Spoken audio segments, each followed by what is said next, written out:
پیچھے سے ہمارے جو ایڈمنسٹریشن کے لوگ ہیں وہ بار بار یاد دہانی کرا رہے ہیں کہ 10 بجے ختم ہو جانا چاہیے. ہم ان کو یقین دلاتے ہیں کہ آپ کو پریشان ہونے کی ضرورت نہیں ہے. انشاءاللہ ہم 10 بجے اپنا پروگرام ختم کر دیں گے.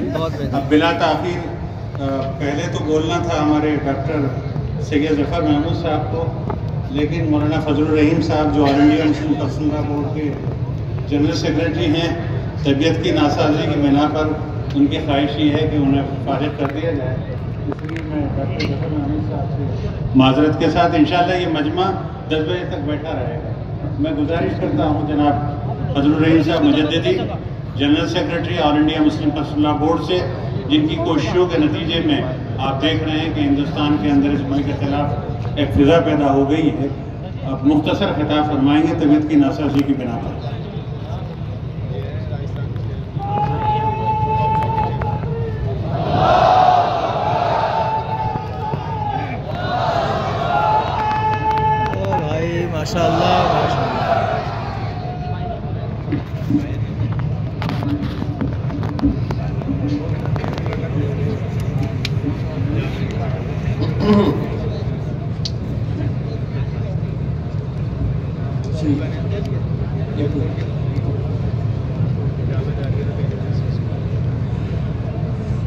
بسم اللہ الرحمن الرحیم. الحمد للہ رب العالمین والصلاة والسلام على النبی الکریم وعلى آلہ واصحابہ اجمعین ومن تبعهم بإحسان الى یوم الدین.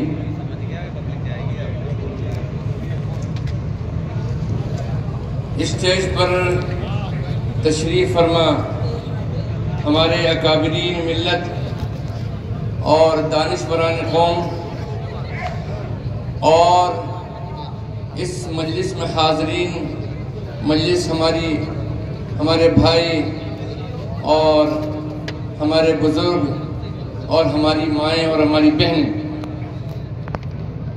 ظاہر ہے کہ وقت کا تقاضا ہے کہ یہ اجلاس 10 بجے ختم کر دیا جائے.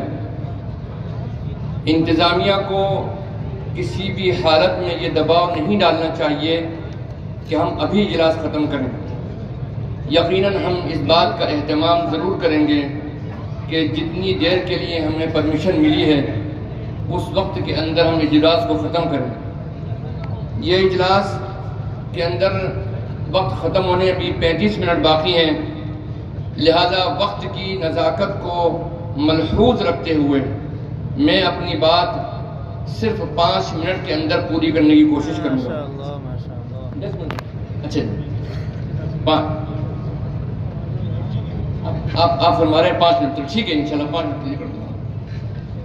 میں سب سے پہلے مبارکباد دیتا ہوں ہمارے جے پور کے باشندگان کو، جے پور کے ذمہ داروں کو اور ہماری ملی تنظیموں کو بھی کہ انہوں نے اس وقت اس پرآشوب دور کے اندر اس اجتماع کا انعقاد کیا اور پورے ملک سے ذمہ داران اور ہمارے مفکرین، ممبران پارلیمنٹ اور سجادہ نشین حضرات اور ملت کے اکابرین کو دعوت دی. یہ سب حضرات ہمارے لیے بڑے قابل قدر ہیں اور ہمارے لیے اثاثہ ہیں، اور ان کی موجودگی امت اسلامیہ کے حوصلے کا ذریعہ ہے، حوصلے کی بقا کا ذریعہ ہے. لیکن اس وقت میں جے پور کے عوام کے حوصلے کو اجاگر کرنے کے لیے میں یہ بات کہنا چاہتا ہوں کہ اے جے پور کے غیور مسلمانوں، جب جب تاریخ پر نازک وقت آیا ہے، جب جب تاریخ کا نازک وقت آیا ہے، اس وقت جے پور والوں نے اپنی دینی حمیت اور دینی جذبے کا پورا مظاہرہ کیا ہے.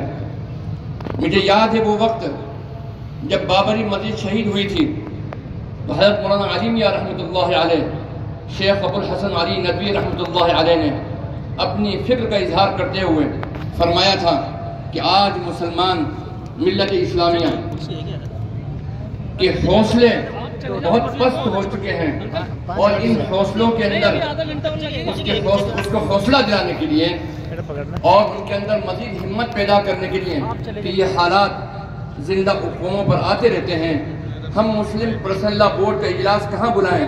کہیں سے کوئی امید نظر نہیں آ رہی ہے۔ اسی مجلس میں ساتھیوں نے یہ بات فرمائی کہ حضرت شاہ صاحب دامت برکاتہم، یعنی بانی جامعہ حضرت مولانا شاہ محمد عبد الرحیم مجددی رحمۃ اللہ علیہ، ان کی طرف نگاہ گئی اور فرمایا کہ ان سے درخواست کی جائے کہ وہ مسلم پرسنل لا بورڈ کا اجلاس بلائیں۔ حضرت نے فرمایا کہ میں اس کے لیے تیار ہوں۔ اس وقت مسلمانوں نے اتنا بڑا اجتماع مسلم پرسنل لا بورڈ کا ایک تاریخی اجتماع تھا، اور اسی اجلاس عام کے اندر شیخ ابو الحسن علی ندوی رحمۃ اللہ علیہ نے ارشاد فرمایا کہ میری زندگی میں مسلم پرسنل لا بورڈ کی تاریخ کے اندر کلکتہ کے بعد اگر کوئی اجلاس کامیاب اور اتنا مضبوط نظر آیا ہے مجھ کو تو وہ مسلم پرسنل لا بورڈ کا اجلاس جے پور کا اجلاس ہے الحمدللہ۔ میں پھر یاد دلانا چاہتا ہوں آپ کو کہ 2015 کے اندر مسلم پرسنل لا بورڈ کا اجلاس ہوا۔ مسلم پرسنل لا بورڈ ناموس رسالت اور تحفظ شریعت اور دین پر جب آنچ آئی ہے، مسلم پرسنل لا بورڈ نے آواز بلند کی ہے، اور اسی آواز بلند کرنے کے نتیجے میں آج تمام مسالک کے ساتھ میں مل کر اور تمام ملی تنظیموں کے ساتھ متحد ہو کر اس کی آواز کو مضبوطی کے ساتھ اٹھایا اور ملت کا لبیک کہا۔ اس وقت میں آپ کو یاد دلا دوں کہ جب ٹرپل طلاق کا مسئلہ اٹھا تو اس وقت خواتین کے احتجاج پورے ہندوستان کے اندر ہو رہے تھے۔ ہم کو صرف ایک ہفتے کا وقت ملا، 28-27 فروری کو ہمارے پاس ہمارا مشورہ ہوا جامعہ کے اندر، اور 4 مارچ کو ہمارا اجلاس ہونا تھا۔ میں یقین سے کہہ سکتا ہوں کہ ہندوستان کی تاریخ میں خواتین کا برقع پوش خواتین کا اجلاس نہیں ہوا۔ سب سے بڑا اگر اجلاس ہوا، سب سے بڑا مظاہرہ ہوا اس برقع پوش خواتین کا تو وہ جے پور کے اندر ہوا، راجستھان کے اندر ہوا۔ ہماری ماں بہنوں کو میں اس بات کے لیے مبارکباد دیتا ہوں۔ یہ اجلاس اور یہ احتجاج جب ریلی چلی 4 دروازے سے تو جو تادا بنا وہ یقیناً گھاٹ گیٹ سے ہوتا ہوا اس سانگنری گیٹ تک جب پہنچا تو ہمارے ساتھی یہاں موجود ہیں، وہ میں نے ان کی کیفیت دیکھی تو جب برقع پوش خواتین کا اسی راستے میں سانگنری گیٹ سے داخل ہوئے وہ ریلی مسلم خواتین کی، برقع پوش خواتین کی، تو ان کے ہاتھ کانپنے لگے۔ میں نے ان کا ہاتھ پکڑ لیا اور میں نے کہا کہ نہیں، اللہ کی مدد تمہارے ساتھ میں ہے۔ تو میں اپنی ماں بہنوں کو بھی اس بات کے لیے مبارکباد دیتا ہوں، جب شریعت پر آنچ آئے گی تو نہ صرف مرد بلکہ ہماری خواتین بھی شریعت کی حفاظت کے لیے آگے سے آئیں گے اور لبیک کہیں گے مسلم پرسنل لا بورڈ کی آواز کے اوپر۔ یہ کہتے ہیں کہ ہم مسلم وقت کا ایمنڈمنٹ جو لے کر آئے ہیں وہ مسلمانوں کے حق میں لے کر آئے ہیں۔ میں ان کی تاریخ سے یہ بات ثابت کر سکتا ہوں کہ یہ ہماری دشمنی میں لے کر آئے ہیں، اور اس کا ثبوت یہ ہے کہ جب وقت بل آیا 8 اگست کو پارلیمنٹ میں انٹروڈیوس ہوا، اس سے چند مہینے قبل بی جے پی ہی کے ایک ممبر پارلیمنٹ راجیہ سبھا میں وقف بل پیش کیا تھا، اور وقف بل کیا تھا؟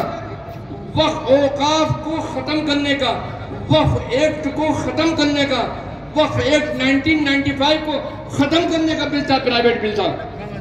اب یہ کہتے ہیں، انہوں نے یہ سمجھ لیا کہ اگر ہم اوقاف کو ختم کرنے کا اگر بل لے کر آئیں گے تو شاید ملک میں ہنگامہ ہوگا، تو وہ امینڈمنٹ کے نام سے بل لے کر آگے دوبارہ اس پر کوئی بات نہیں کی۔ میں سمجھتا ہوں کہ جب آپ کے ایک ممبر پارلیمنٹ نے اوقاف کو ختم کرنے کا بل پیش کر دیا تو یہ ثبوت ہے کہ جو امینڈمنٹ بل لے کر آ رہے ہیں یہ بھی اوقاف کو ختم کرنے کا ہے۔ صرف آپ نے اپنا پیترا بدلا ہے، صرف آپ نے عنوان بدلا ہے، صرف آپ نے اپنا پوسٹر بدلا ہے، لیکن آپ کی نیت صاف صاف یہ ہے کہ ان اوقاف کے بل جس کی تشریح ہمارے محترم بزرگ ڈاکٹر سید ظفر محمود صاحب جو سچر کمیٹی کے ممبر بھی رہے ہیں اور گورنمنٹ آف انڈیا کے اندر آپ بڑی پوسٹ پر رہے ہیں، وہ آپ کے سامنے پیش کریں گے۔ لیکن میں اس 5 منٹ میں اپنی بات پوری کرتے ہوئے یہ کہہ سکتا ہوں کہ آج یہ بل آپ کے ٹریک ریکارڈ سے پتہ چلتا ہے کہ اوقاف کو ختم کرنے کے لیے آیا ہے۔ اسلام اسلام یقیناً ہماری حمیت سے زندہ ہے۔ میں یہ سمجھتا ہوں کہ مسلمان اگرچہ بے روزگار ہے، اس نے اس کو برداشت کر لیا، ہزاروں فسادات کو برداشت کیا، ہزاروں جانوں کو قربان کیا اس ملک کی خاطر، اور اس کے علاوہ ڈسکریمنیشن، ہیوملیشن کے ساتھ میں ہمارے ساتھ جو ناانصافیاں ہوئیں ان کو ہم نے برداشت کیا، لیکن آج ہمارا دین پر آگاہی ہے۔ میں یہ سمجھتا ہوں کہ یہ اجلاس اس بات کی گواہی دے گا کہ کسی بھی حالت میں یہ بل پاس نہیں ہونا چاہیے۔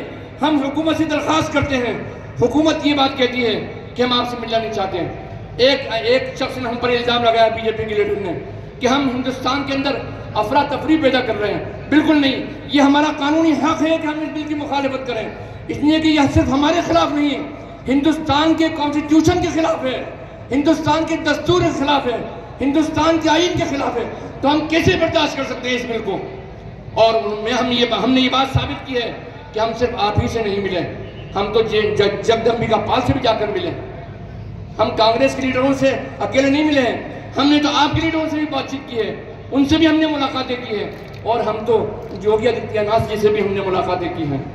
ہم سب سے ملاقات کرنے کو تیار ہیں۔ ہم نے صدر جمہوریہ سے بھی ملاقات کا وقت مانگا، لیکن یہ جواب یہ آیا کہ ملاقات کا وقت ابھی نہیں ہے۔ اور اس کے آخر میں ہم یہ بات کہہ دینا چاہتے ہیں کہ ہم اس ملک کے پرائم منسٹر، چونکہ پرائم منسٹر ہیں، اس لیے ہم ان سے ملاقات کرنے کو تیار ہیں۔ آئیے ہم کو وقت دیجئے، ہم اپنی دردی کہانی آپ کو سنائیں گے۔ ہم یہ ثابت کریں گے کہ یہ بل نہ صرف ہندوستان کے مسلمانوں کے خلاف ہے بلکہ اس ملک کے بھی خلاف ہے۔ خدا را ان کو ہدایت دے۔ ہم یہ سمجھتے ہیں کہ آپ ہمارے درد کو سن لو، ہم اسی ملک کے باشندے ہیں، اس ملک کے ہمدرد ہیں، اس ملک کے خواہاں ہیں، اس ملک میں امن چاہتے ہیں، اس ملک کے بھائی خواہ ہونے کی وجہ سے اس ملک میں شانتی چاہتے ہیں، اور آپ اس طرح کی حرکتیں کر کے اس ملک میں اشانتی پھیلانا چاہتے ہیں۔ اللہ آپ کو صحیح سمجھ اور صحیح توفیق دے، اور میں مبارکباد دیتا ہوں ہمارے جے پور کے عوام کو کہ یہ آواز آپ کے ذریعے بھی اور ہماری خواتین بہنوں کے ذریعے بھی دلی تک پہنچے گی اور ان کے گلیاروں کو، سیاسی گلیاروں کو یقیناً جھنجھوڑے گی۔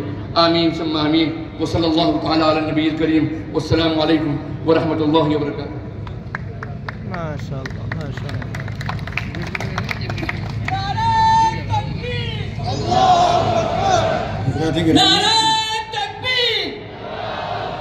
آپ حضرات سکون کے